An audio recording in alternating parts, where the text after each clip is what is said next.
చేస్తున్నారంటే అనేక రకాల కారణాలు వారు చెప్పారు. సో దీని మీద ఏం చెప్పాలనుకుంటున్నారు మీరు? సో ముందుగా మీరు చూసుకుంటే అమెరికా ఎవరికి శాశ్వత శత్రువు కాదు, శాశ్వత మిత్రుడు మిత్రుడు కాదు. కాదు. ఎస్. ఎందుకంటే అండ్ మోర్ ఓవర్ దాంట్లో ఇంకా అందుట్లో ఇంకా ట్రంప్. సో మీతో ఈ పనుంది, ఈ అవసరం ఉంది అన్నప్పుడు మీకు మిత్రుడు. ఒకవేళ మీరు విరుద్ధంగా ప్రవేశిస్తే మీకు శత్రువు అవుతారు. అది అది మన దేశమైనా, ఇండియా అయినా, ప్రపంచంలో ఏ దేశమైనా గుర్తుపెట్టుకోవాల్సిందే. సో ప్రతి ఒక్కరి కల ఏంటంటే అమెరికాకి రావాలి, ఇక్కడ ఏదో ఇక్కడ సెటిల్ అవ్వాలి. సరే, ఇంతకుముందు ఫ్యూచర్ పాస్ట్ లో డిఫరెంట్ అండి. ఎందుకంటే పాస్ట్ లో అసలు H1 అంటే తెలియదు, ఇక్కడున్న జనాలకి తెలియదు. అంటే ఈ అమెరికన్స్ కి H1 అంటే తెలియదు, ఇమిగ్రేషన్ అంటే తెలియదు. సరే, వేరే దేశాల నుంచి ల్యాండ్ ఆఫ్ ఇమిగ్రెంట్స్, అమెరికా అంటేనే ల్యాండ్ ఆఫ్ ఇమిగ్రెంట్స్. కొన్ని జనరేషన్స్ నుంచి వేరే యూరోప్ నుంచి చాలా మంది వచ్చారు, ఆస్ట్రేలియా ప్లస్ అట్లా ఏషియా నుంచి కూడా చాలా మంది వచ్చారు. ఇప్పుడు ఏమవుతుందంటే, ఇప్పుడు ఈ పాపులేషన్ పెరిగేసరికి అండ్ ఈ కాంపిటీషన్ పెరిగేసరికి అండ్ మోర్ ఓవర్ ఈ పొలిటికల్ సిస్టంలో కూడా బేసికలీ ఇప్పుడున్న బర్త్ రేట్ సిటిజన్షిప్ తీసింది. నేను చెప్పేది అంటే, ఇప్పుడు మీరు డీపర్ అనాలిసిస్ చేసుకుంటే ఒక పొలిటికల్ మైండ్ గేమ్ అంటే ఇది ఏంటంటే, ఎందుకంటే మీరు డెమోక్రాట్స్ పాలనలో చూసుకుంటే విపరీతంగా ఇమిగ్రెంట్స్ వచ్చారు. వాళ్ళకి ఒక అన్డాక్యుమెంటెడ్ వాళ్ళకి డెమోక్రాట్స్ క్లియర్గా పాత్వే సెట్ చేసి పెట్టారు. అంటే వీళ్ళకి ఎప్పుడు సిటిజన్షిప్ అంటే ఒక్కొక్క సిగ్నేచర్తో వీళ్ళు ఎట్లా తీశారో అట్లానే వాళ్ళకి సిటిజన్షిప్ ఇచ్చే అవకాశాన్ని కూడా వాళ్ళు చేశారు. ఎందుకంటే వాళ్ళకి అక్కడ ఒక ఓట్ బ్యాంక్ క్రియేట్ చేసుకోవడానికి. ఎందుకంటే ఒకసారి డెమోక్రాట్స్ పాలనలో చాలా మంది, ఇప్పుడు మీరు చూసుకుంటే కాలిఫోర్నియా ఒక శాంచురీ స్టేట్ అనమాట. ఇప్పుడు చాలా మంది, ఇప్పుడు మీరు కాలిఫోర్నియా గెలిస్తే, మీరు ఇండియాలో మనం అనుకుంటే ఉత్తరప్రదేశ్ గెలిస్తే దేశానికి గెలవచ్చు అన్నట్టు, కాలిఫోర్నియా గెలిస్తే అమెరికాని గెలవచ్చు. సో ఆల్మోస్ట్ అట్లా అండి. సో అక్కడ బేసికలీ ఇప్పుడు ఏమవుతుందంటే, ఇప్పుడు కాలిఫోర్నియా నుంచి, న్యూయార్క్ నుంచి ఇప్పుడు ఇక్కడికి వచ్చిన తర్వాత అన్డాక్యుమెంటెడ్ చాలా మంది పెరిగిపోయి వాళ్ళకి సిటిజన్షిప్ వస్తే వాళ్ళందరూ డెమోక్రాట్స్కి ఒక ఓటు బ్యాంక్గా మారుతారు అనేది ఒక పొలిటికల్ గేమ్ ఇది. కాకపోతే బయటికి తెలియకుండా ఇది లోపల చేసే ఒక పొలిటికల్ నాటకం అని నేను చెప్తున్నా. ఎందుకంటే డెమోక్రాట్స్ ఎప్పుడైతే దీన్ని కట్ చేస్తారో వాళ్ళకి ఆ అన్డాక్యుమెంటెడ్ ఇల్లీగల్ ఇమిగ్రెంట్స్ మొత్తం ఓట్ బ్యాంక్ అంతా తగ్గిపోతుంది. అంటే ఫ్యూచర్ అంటే ఇవ్వాలంటే కాదు, నెక్స్ట్ ఒక 15 to 20 years చూసుకుంటా కూడా, ఎందుకంటే ఏదైనా కూడా వీళ్ళు ప్లాన్ చేసింది అంత లాంగ్ టర్మ్ ప్లాన్ చేస్తారు. సో అలా ప్లాన్ చేసిన గేమ్లోనే ఈ వాళ్ళ బర్త్ రైట్ సిటిజన్షిప్ కూడా ఈ రిపబ్లికన్స్ తీసేశారు. సో ఇది లాంగ్ టర్మ్ సస్టైన్ అవ్వకపోవచ్చు. ఎందుకంటే ఇప్పుడు సుప్రీంకోర్టులో ఒకవేళ మీరు వేసి అదంతా సుప్రీంకోర్టు, ఎందుకంటే సుప్రీంకోర్టులో కూడా చాలా మంది అంటే we respect our judiciary system. ఎక్కడైనా కూడా ఫైనల్లీ సుప్రీంకోర్టు ఏదైతే రూల్ చేస్తుందో అదే మనము గౌరవించాల్సి వస్తుంది. సో ఇదే రూల్ నెక్స్ట్ 4 years తర్వాత మళ్ళీ డెమోక్రాట్స్ వచ్చిన తర్వాత ఇదే రూల్ ఉంటుందా అంటే ఉండకపోవచ్చు. ఎందుకంటే అప్పటికి మళ్ళీ వాళ్ళు ఏమైనా చేంజ్ చేసి మళ్ళీ అగైన్ కొత్త పాలసీస్ ఏమైనా తీసుకొచ్చి మళ్ళీ వాళ్ళు ఇచ్చే పద్ధతులు కొనసాగించేస్తే ఉండొచ్చు. సో అంటే ఎప్పటికప్పుడు రూల్స్ చేంజ్ అవుతున్నాయి. సో ఇప్పుడు మనం ఏంటంటే, ఇప్పుడున్న సిచ్యువేషన్లో చాలా టఫ్. ఎందుకంటే స్టూడెంట్స్ ఏదైనా రావాలనుకుంటే మీరు లీగల్గా రండి, చిక్కుల్లో పడకండి. ఎందుకంటే మేము ఇక్కడికి వచ్చిన తర్వాత కూడా చాలా లీగల్గా వచ్చిన స్టూడెంట్స్ కూడా హెల్త్ ఇష్యూస్ వచ్చినా, వాళ్ళకి ఏమైనా అంటే అన్ఫార్చునేట్ థింగ్ అయిపోయి చనిపోయినా కూడా మేము మా అసోసియేషన్స్ దగ్గర నుంచి, తెలుగు అసోసియేషన్స్ చాలా ఉన్నాయి, అసోసియేషన్స్ దగ్గర నుంచి ఇక్కడ లోకల్గా ఉన్న అటార్నీస్ లైక్ జనతే గారు, ఇట్లాంటి అటార్నీస్ సాయంతో మేము వాళ్ళందరినీ ఇండియా పంపించడానికి చాలా కష్టపడ్డామండి. అంటే మేము ఇక్కడున్న లోకల్ లీడర్స్ వీళ్ళందరూ ఉండి, ఎందుకంటే మన దేశం నుంచి వచ్చారు, మనం కాకపోతే ఇంకెవరు చూసుకుంటాం అనే దాంతో ఇక్కడ ఏమైనా ఇష్యూస్ అయితే మేము మళ్ళీ ఆ డెడ్ బాడీస్ కానీ వెనక్కి పంపించడం ఇట్లాంటివి చాలా చేసాం. కాకపోతే ఇల్లీగల్ గా వచ్చినప్పుడు వాళ్ళకి ఆ హెల్ప్ కూడా మేము అందించలేని పరిస్థితి. ఎందుకంటే వాళ్ళు ఎక్కడున్నారో తెలియదు, వాళ్ళకి ఏమవుతుందో తెలియదు, వాళ్ళకి ఒక ట్రాకింగ్ సిస్టమ్ ఉండదు. సరే, ఇప్పుడు లీగల్ గా వచ్చినప్పుడు వాళ్ళకి ఒక సర్కిల్ ఉంటుంది. సో ఇవన్నిటికీ చాలా మంది హెల్ప్ చేయడానికన్నా కూడా ఏదో ఒక విధంగా హెల్ప్ చేస్తారు. కానీ ఇల్లీగల్ వచ్చినప్పుడు వాళ్ళు ఏం చేస్తారంటే, హోటల్లో పని చేసుకుంటూ, లేకపోతే ఇప్పుడు వాళ్ళు ఈవెన్ ఈ సేఫ్గా ఒక ప్లేస్కి వెళ్ళడానికి కూడా వాళ్ళు భయపడుకుంటూ వెళ్ళాల్సి వస్తుంది. ఎందుకంటే వాళ్ళకి ఒక డ్రైవింగ్ లైసెన్స్ ఉండదు, బ్యాంక్ అకౌంట్ ఉండదు. ఒక సిస్టంలో వాళ్ళు ఉంటారు కానీ ఆ సిస్టంలో ఒక పాలు పంచుకోరు. అట్లాంటి సిచ్యువేషన్లో వాళ్ళు ఉంటారు. సో వీళ్ళందరికీ చాలా కష్టం ఇప్పుడు. ఎందుకంటే ఇంతకుముందు కూడా మనకి ఇప్పుడైతే మనం లాస్ట్ ట్రంప్ హయాంలో మనం చూసాము, చాలా మంది ఈ రేసిజంతో కూడుకున్న ఒక భావోద్వేగ కానీ వీళ్ళు పెంపొందించుకొని వీళ్ళు అప్పుడు అటాక్స్ చేయడం అట్లాంటివి ఈ మనం రిపబ్లికన్స్ హయాంలో మనం చూస్తుంటాము. సో ఇట్లాంటివి కూడా కొంచెం జరిగే ఆస్కారం ఉంటుంది. మేము స్టూడెంట్స్ కూడా విన్నవించుకుంది ఏంటంటే, ఇట్లాంటి సెషన్స్ మనం చాలా డిబేట్స్ చాలా మంది మనం చేసాము. ఈ డిబేట్ మాత్రం చాలా ఇన్ఫర్మేటివ్గా మనం ఇస్తున్నాము యోయో ద్వారా. సో మీరందరూ జాగ్రత్తగా విని ఈ స్టూడెంట్స్ కూడా నైట్ టైమ్స్ కొంచెం జాగ్రత్తగా ఉండి ఈ నైట్ టైమ్స్ అవాయిడ్ అంటే ఇంకా ఇమ్మీడియట్ అర్జెంట్ అయితే తప్ప ఈ హోటల్స్ కానీ లేకపోతే ఈ రెస్టారెంట్లు పబ్బులు కానీ ఇవన్నీ అవాయిడ్ చేసుకొని కొంచెం జాగ్రత్తగా ఉంటూ మీరు ఉంటే చాలా మంచిది. ఎందుకంటే ఎండ్ ఆఫ్ ది డే మీ అవును, చూసాం మనం గన్ కల్చర్ కూడా జరిగింది మొన్న రీసెంట్లో. ఒక ఇండియన్ అబ్బాయి చనిపోయారు. సో ఇలాంటివి కొన్ని జరుగుతామని వాటి మీద కూడా తను ఇలాంటి వాటిని కూడా అరికడతామని చెప్పేసి ఆయన చెప్పడం జరిగింది ట్రంప్.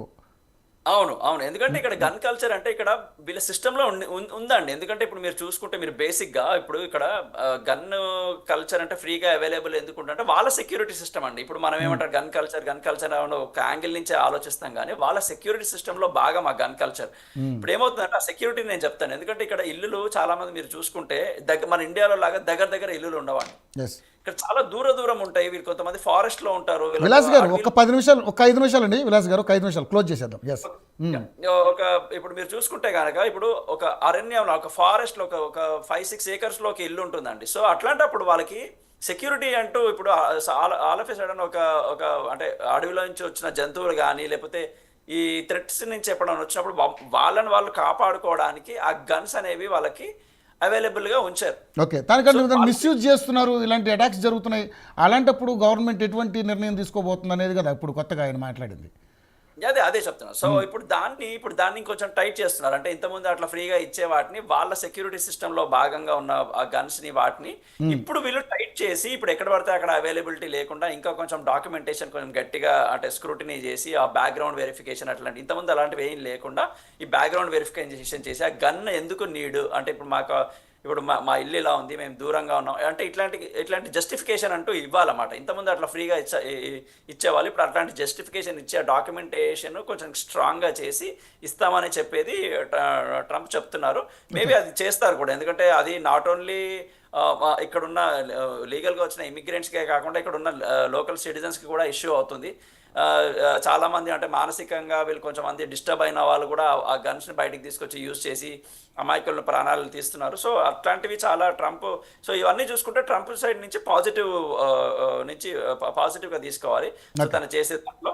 సో మాక్సిమం ఇప్పుడు కొన్ని ఉన్నాయండి. కొన్ని ఏంటంటే ఇప్పుడు WHO నుంచి బయటికి రావడం అనేది కొంచెం ప్రాబ్లమే. ఎందుకంటే వరల్డ్ హెల్త్ ఆర్గనైజేషన్ ఇప్పుడు అమెరికా వరల్డ్లో రికగ్నిషన్ మనం ప్రతి ఒక్క కంట్రీ అమెరికా అనే వైపు ఎందుకు చూస్తుందంటే అమెరికా అంత డొనేషన్స్ ఇస్తుంది. ఇప్పుడు వెన్ యూ హ్యావ్ ఎ లీడర్గా మీరు పెట్టుకెళ్ళారంటే మీ చేతి నుంచే చాలా డబ్బు ఖర్చు పెడుతుంది, లేకపోతే మిమ్మల్ని లీడర్గా ఎవరు గుర్తుపెట్టరు.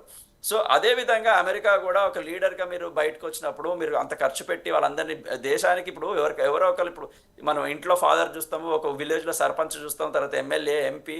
అట్లానే ప్రపంచంలో అమెరికా ఇప్పుడు ఏదైనా కష్టం వచ్చినా అమెరికాకి చెప్పుకొని ఇప్పుడు దేశాల మధ్య యుద్ధం అయినా కూడా వచ్చి అమెరికా మధ్యవర్తిత్వం వర్తిస్తే ఆ యుద్ధము ఆపే కెపాసిటీ అమెరికాకు ఉన్నప్పుడు ఆ లీడర్గానే వ్యవహరించాలి. ఇది మా డబ్బులతో మీరు బతుకుతున్నారు అనే దృక్పథం కాకుండా మేము లీడరు, నేను ప్రపంచానికి ఒక దిక్సూచి, నేను ప్రపంచాన్ని నేనే నడిపిస్తున్నా అనే కెపాసిటీతో మీరు ముందుకు వెళ్తే కనుక ఆ WHO నుంచి వైదొలగరు. కాకపోతే ట్రంప్ విధానాలు కొంచెం డిప్లొమాటిక్గా అంటే మా ట్యాక్స్ పేయర్స్ కట్టే డబ్బుల్ని మీకు ఎందుకు ఇవ్వాలి, ప్రపంచానికి ఎందుకు ఇవ్వాలి అనే ధోరణిలో ఉంది కాబట్టి సో ప్రపంచం కూడా మీకు ఆ గుర్తింపు ఇవ్వదు ఫ్యూచర్లో.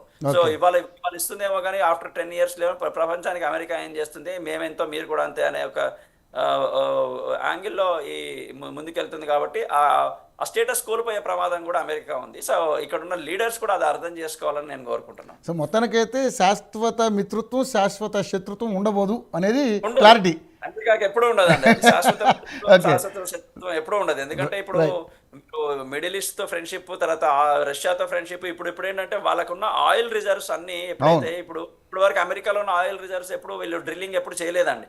ఇప్పుడు ట్రంప్ వచ్చిన తర్వాత he is going with a slogan drill baby drill అంటున్నాడు. సో ఏంటంటే ఎక్కడున్నా కూడా మన ఆయిల్ బయటకు తీద్దాము అని. అంటే ఇన్ని రోజులు ఇప్పుడు ప్రపంచానికి వీళ్ళు ఆయిల్ చూపించలేదు, ఇప్పుడు అమెరికా నుంచి ఆయిల్ బయటకు తీసి ప్రపంచాల దేశాలకి అమ్మాలని, వీళ్ళకున్న రిసోర్సెస్ ని మనం తీయాలని వీళ్ళు టార్గెట్ చేస్తున్నారు.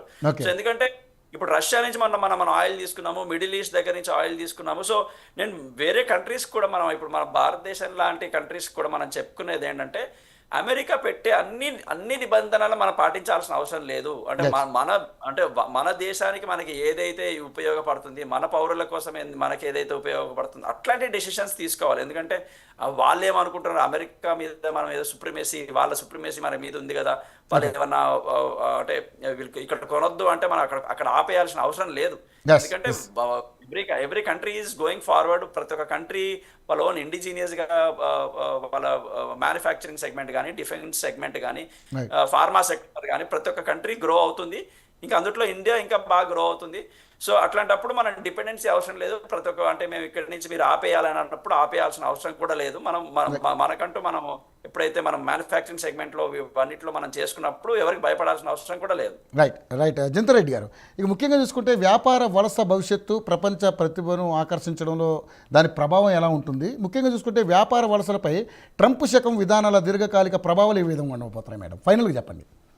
అంటే ఏవైతే ఇప్పుడు ఎగ్జిక్యూటివ్ ఆర్డర్స్ ద్వారా కానివ్వండి, మిగతా రూల్స్ బేసిస్ మీద అంటే ఎక్కువగా ఎంకరేజ్మెంట్ లేనప్పుడు ఏంటి అని అంటే మీకు టాలెంట్ అంటే గ్లోబల్ టాలెంట్ ని అట్రాక్ట్ చేసే పరిస్థితి ఉండదు. అంటే ఇప్పుడు కొన్ని ఉదాహరణలు మనం ఇంతకు ముందు చెప్పుకున్నట్టు ఇప్పుడు H1Bs షార్టర్ టైం ఫ్రేమ్ కంటే ఇప్పుడు 6 నెలలకే ఇస్తాను, 3 నెలలకే ఇస్తాను అని అన్నప్పుడు ఎంప్లాయర్ కి చాలా బర్డెన్. అంటే ఎవ్రీ 3 నెలలకు, ఎవ్రీ 6 నెలలకు H1B అప్లై చేయాలి వాళ్ళ ఎంప్లాయీస్ కి అని అంటే it's a big financial burden. ఎందుకంటే ఫీజెస్ ఏం తక్కువ లేవు. సో అది ఆ బర్డెన్ వల్ల ఏంటి అని అంటే ఆలోచిస్తారు, 1కి 10 సార్లు ఆలోచించడం కానివ్వండి. ఇప్పుడు అంటే ఒకవేళ వర్క్ చేసినా కూడా అంటే ఎన్ని రోజులు అంటే ఇప్పుడు ఈ ఒక పర్టికులర్ ఎంప్లాయీ ఒక 6 నెలలే వర్క్ చేయగలుగుతాడు, ఆ తర్వాత లేదు అంటే ఈ ప్రాజెక్ట్ ఎంత లాంగ్ ఉంటుంది అని అనుకున్నప్పుడు వాళ్ళకి అదొక 3 ఏళ్ళు 6 ఏళ్ళ ప్రాజెక్ట్ అనుకోండి.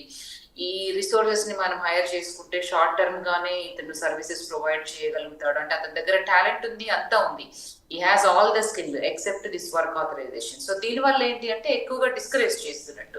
సో ఇట్లా గ్లోబల్ టాలెంట్ ని లూజ్ అయ్యే ఛాన్సెస్ ఉంటాయి. ఆల్రెడీ ఇప్పుడు పాస్ట్ అంటే ప్రీవియస్ ట్రంప్ అడ్మినిస్ట్రేషన్ నుంచి ఇది స్టార్ట్ అయింది. చాలా మంది కెనడా టువర్డ్స్ చూస్తా ఉన్నారు స్టూడెంట్స్ అయితే, H1Bs కూడా. అంటే కెనేడియన్ ఇమిగ్రేషన్ ఇప్పుడు పాయింట్స్ వైజ్ ఎడ్యుకేషన్ సిస్టమ్ మీద ఆధారపడి ఉంది కాబట్టి.